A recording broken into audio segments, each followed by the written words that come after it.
और भगवान तो कहते हैं तू जो आवे एक पग मैं आऊँ पग 60, और जो तू कर रो काज तो मैं लोही की लाट। तो भगवान की तरफ बढ़ना ही चाहिए।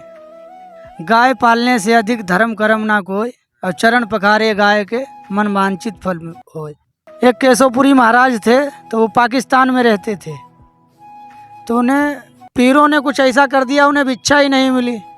तो मछुआरा पे उनने मछली मांगी तो मछली मिल गई। तो सूर्य भगवान को उनने नीचे बुला लिया उसको सिद्ध करने के लिए। क्या नारायण जब मछली भूंजने के लिए आ सकते हैं साधु, तो ये जरूरी नहीं, पहले साधु बनो। पेट किससे भी भरे, ये मत देखो कि हम क्या पा रहे हैं क्या नहीं। वस्तु पे निर्भर मत रहो कि अन्न हमें पाना है। जिससे पेट भरे, हो मछली हो मांस हो कुछ भी हो, पेट भरना, हमें भगवान का भजन करना है। कोई नहीं गांव में उठा था, हम चल के और निकल गए और आ गए सीधे मथुरा। बस यहीं अपना जीवन की स्टार्ट हो गई। हमारे जीवन का यही उद्देश्य है कि गैया मैया की सेवा करूं और किसी की सेवा नहीं। मेन अगर कोई बिगड़ता है या तो कोई गलत मार्ग करता है, सबसे पहले उनके माँ बाप उस बात के जिम्मेदार हैं कि वो बालक उनका क्या कर रहा है, वो कभी गौर ही नहीं करते। सदैव अपने बालक पे गौर करना चाहिए। वृंदावन की ऐसी कौन सी खास बात है जो आपको सबसे अच्छी लगी? प्रेम जो यहाँ है वो कहीं नहीं कुछ है, क्योंकि यहाँ सब भाव है। एक से एक संत, एक से एक भगत, सब कुछ दर्शन होता है। जिसे कुछ चाहिए वो है, उसे कहीं नहीं अच्छा लगेगा, और जिसे कुछ चाहिए ही नहीं उसे अच्छा लगेगा। अच्छा, आपके भोजन के लिए आप इधर उधर डोलते हैं या कि कोई आश्रम वगैरह वहाँ से लेते हैं? टटिया आश्रम में पाते हैं, श्री हरिदास भगवान की कृपा है, वहीं पाते हैं प्रसाद। बस यमुना किनारे फिर आ गए आनंद। तटीय स्थान में किस समय पर प्रसाद वितरण होता है?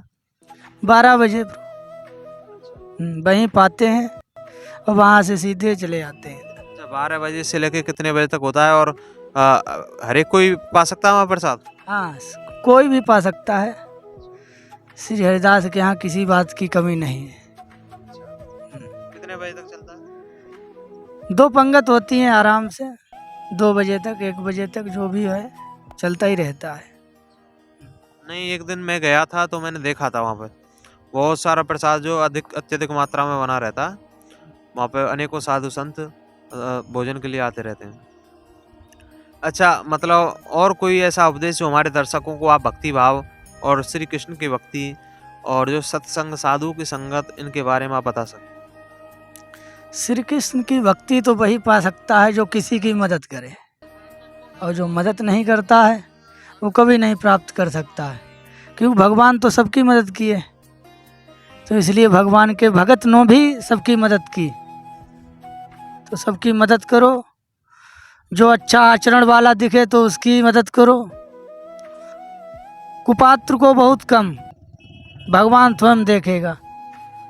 कुपात्र के लिए तुमको नहीं भगवान ने बनाया है, स्वयं वो खुद हैं कुपात्र के लिए।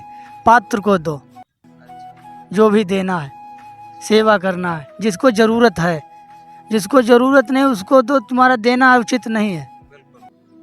तो यहाँ जिसको नहीं ज़रूरत है उसको ही दिया जा रहा है। हाँ, ये तो बहुत गलत हो रहा है। तो उसको दो जिसको ज़रूरत है। बाबा ने बिल्कुल सही कहा कि जिसको ज़रूरत है उसको ही देना चाहिए। इसका विपरीत जो है अब हो रहा है वर्तमान में। ऐसा नहीं होना चाहिए। हाँ, सिर्फ नाम कि हमारा ये नाम हो जाए, हमारा वो नाम हो, लेकिन ये क्यों? इससे हमें साफ देखने को मिलता है किसके आचरण कितने अच्छे हैं। एक बार भगत स्वयं देखें। भगत क्या भगवान ही परीक्षा ले सकते हैं? भगत नहीं परीक्षा ले सकते हैं। भक्तों को भी संत की परीक्षा लेना चाहिए कि यह संत कैसा है। अगर ऐसा रहा तो संत और भगत में कोई भी दूरी नहीं रहेगी। सब संत होंगे, सब भगत होंगे, पहचानना जरूरी है। हाँ, वृंदावन में जितने साधु निवास कर रहे हैं ना, उनमें से लगभग 60% 60 से लेकर 70% साधु ऐसे हैं जिनको अपनी संस्कृति के बारे में उनको एक श्लोक याद नहीं है। ना ही वो जो है रामायण महाभारत से कुछ ज्ञान की बात हमको बता सकते हैं, ना ही वो ऐसा कुछ बता सकते हैं जो कि लोगों को प्रेरणा दे सकें। सिर्फ वो उनका जो है जो है ये जो रंग है भगवा रंग पहनकर पेट पूर्ति के लिए वो यहाँ परिक्रमा मार्ग में निवास कर रहे हैं। तो ये सुनने में कहने में तो बहुत कड़वा है, लेकिन यही सत्य है। तो ऐसा नहीं होना चाहिए। अगर वो उन्होंने भगवा को अपना रखा है तो उनकी मर्यादा भी रखनी चाहिए। उनके बारे में जो अपनी संस्कृति के बारे में उनको जानना भी चाहिए। क्यों बाबा, ये बात बिल्कुल सही है। सत्य है ये। देखो, संस्कृति यानी कि स्वयं हम ही हैं। संस्कृति कोई दूसरी चीज़ नहीं है। हम अगर अच्छे हैं तो हमारी संस्कृति अच्छी है। हमको कोई देखेगा कि अच्छा है, इसकी संस्कृति अच्छी है, तो अपना सुधरो, ढोंग से बचो। अच्छा बाबा, जादू टोना में आप विश्वास रखते हैं? हम नहीं विश्वास रखते हैं। जादू टोना कुछ है ही नहीं, अच्छा, सिर्फ भगवान का नाम है। जो भी संत या जो भी कोई भी जादू टोना करता है वो भगवान को कभी भी नहीं पा सकता है। कभी भी संत ने कभी जादू टोना किया ही नहीं। और जो भगवान को प्राप्त करते हैं वो स्वयं भगवान ही उनकी सारी अपनी शक्तियों के साथ उसकी मदद करते हैं। तो उसे करने की ज़रूरत नहीं है ये कुछ। अच्छा बाबा, ऐसे संतों से आप मिले जो निर्वस्त्र रहते हैं, बिल्कुल जो शरीर पे एक भी वस्त्र नहीं रखते हैं, ऐसे साधु से मिले आप? हाँ, बिल्कुल नग्न रहते हैं, ना कुछ खाते हैं ना पीते हैं, बस सेवा करते हैं। आज भी उत्तराखंड में, नेपाल पशुपतिनाथ तरफ इधर देखने को मिलते हैं साधु। ब्रज में छोटे छोटे गाँव में, वृंदावन बरसाने में नहीं, छोटे छोटे गाँव में जाओ, वहाँ संत देखने को मिलते हैं। बढ़िया त्यागी मूर्ति, जो दर्शन से ही आधा कष्ट दूर हो जाए, वही संत है। और जो जादू टोना करके अगर हमारा कुछ हटा दे रहा है तो वो संत नहीं, एक वैद्य है। तो वैद्य कुछ भी कैसा भी हो तो वो संत की पद नहीं ले सकता है। तो संत तो बड़ा संत है। अच्छा, मनुष्य के लिए सत्संग और जो संतों का संगत कितना आवश्यक है? सट सुधरे सत्संगत पाएगी। हम भी जैसे सट हैं, अगर हम कहीं संगत में बैठ जाते हैं तो हमें भी अच्छे विचार आने लगते हैं। तो इसीलिए हम भी कहते हैं कि सत्संग जरूरी है। बिनु सत्संग विवेक न होई। तो सत्संग जरूरी है जिसमें सत्य की बातें यानी कि भगवान की जुड़ी हुई बातें हों, वही सत्संग है, सत्य। बिल्कुल सही कहा बाबा ने कि बिना सत्संग के संसार में कुछ नहीं है। और जो है मनुष्य को दिन में कुछ समय निकालकर सत्संग के लिए, भगवान की भक्ति के लिए, भगवान के नाम के लिए कुछ समय देना चाहिए। ये बहुत आवश्यक होता है। अच्छा, जो नागा बाबा होते हैं वो कुछ खाते पीते भी नहीं है? हाँ, वो खाते पीते हैं, भस्म खा जाएं, गांजा खा जाएं। अच्छा, कुछ मैंने भी सुना खा है जाते मुर्दा भी वगैरह खा जाते हैं। हाँ, नागा बाबा तो ऐसे ही होते हैं, शमशानी। शमशान ही उनका घर है, भस्म उनके कपड़े हैं। तो कुछ भी खा जाए उनके लिए कोई ज़रूरी नहीं पड़ता है। अच्छा, जो वो मांस खा जाते हैं तो ये तो सनातन संस्कृति के खिलाफ है। तो ऐसा क्यों करते हैं? नहीं नहीं, ऐसा नहीं है। भगवान की माया ऐसी है, जान न जाए राम की माया। महाराज जी, मैं ऊपर आ जाऊंगा, तुम नीचे आ जाएंगे। कोई बात नहीं। आ रहा हूँ भाई साहब मैं।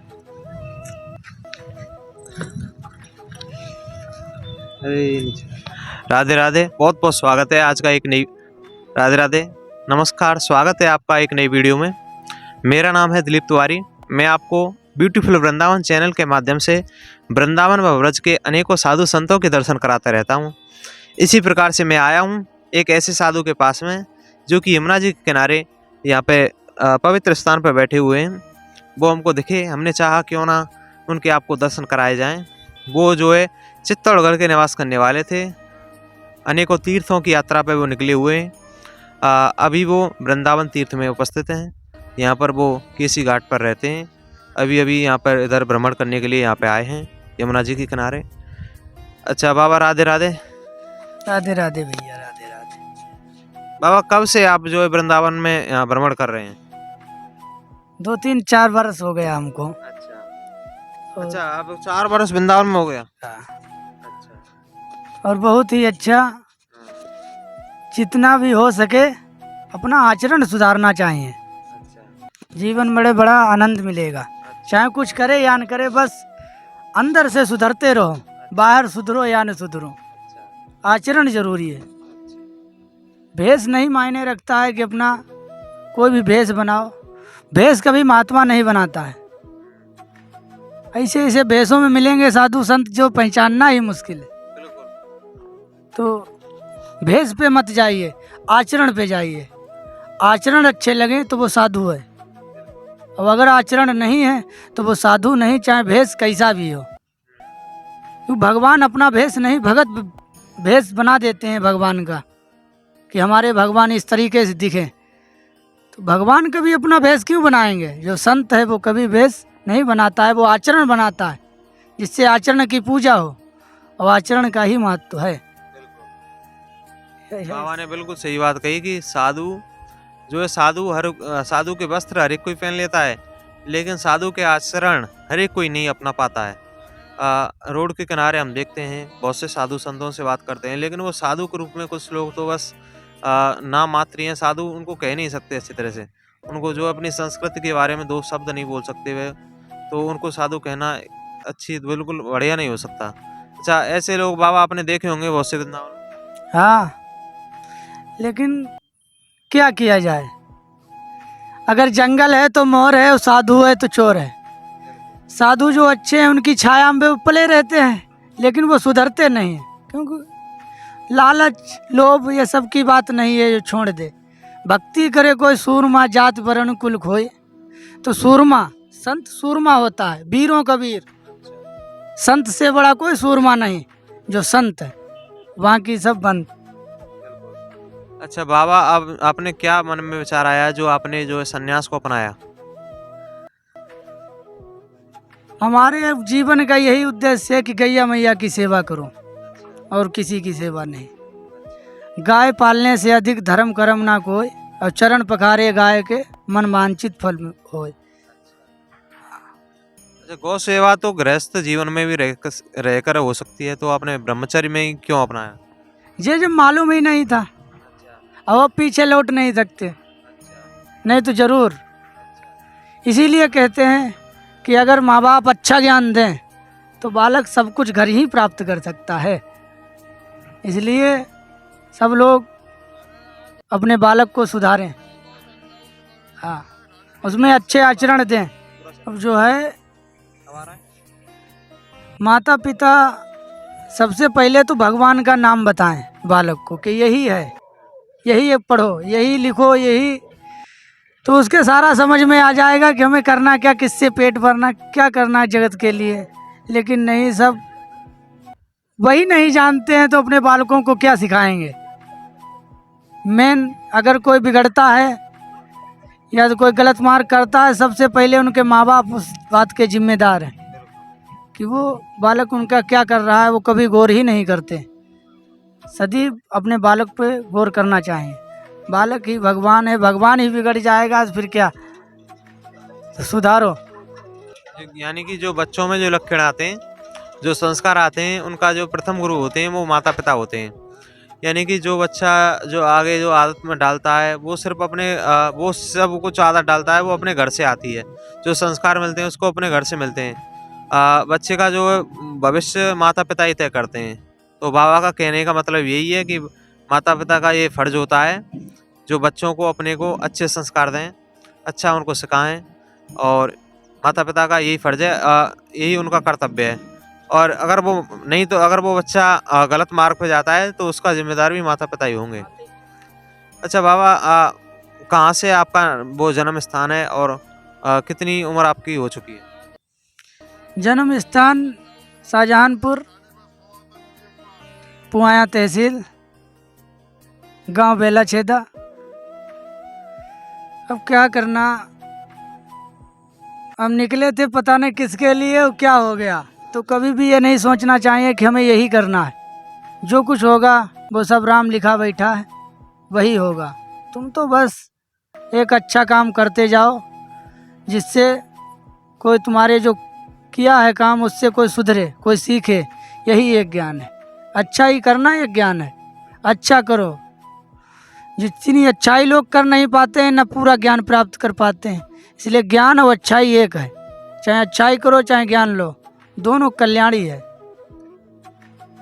अच्छा बाबा, मतलब ये जो मतलब वहाँ से आप निकले तो आपके माता पिता ने आपसे मना नहीं किया था कि आप ये जो घर बार क्यों छोड़ रहे हो? नहीं नहीं, हम सुबह उठे प्रातःकाल थोड़ा जल्दी जल्दी। 4 बजे कम से कम उठे और हम चल दिए बस।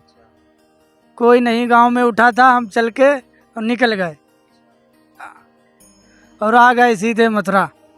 बस यहीं अपना जीवन की स्टार्ट हो गई कहानी। अच्छा, अब आपको ऐसा नहीं लगता कि मेरे माता पिता अब कैसी हालत में कैसे होंगे, उनको देखा जाए, या उनसे मिले हो आप जो संन्यास अपनाने के बाद में? वो तो सही होंगे, हम क्या, जब हम अच्छे कर्म करते हैं तो हमें पूरा विश्वास है हमारे भगवान को अच्छा रखेंगे। हम किसी भगवान के लिए निकले हैं, किसी ने बुलाया है, तो सब देखने वाला तो भगवान ही है। वो खुद चिंता करेगा हमारी, कि हमें चिंता नहीं उनकी, उन्हें चिंता हमारी है। और भगवान तो कहते हैं तू जो आवे एक पग मैं आऊँ पग साठ, और जो तू कर रो काज तो मैं लोही की लाट।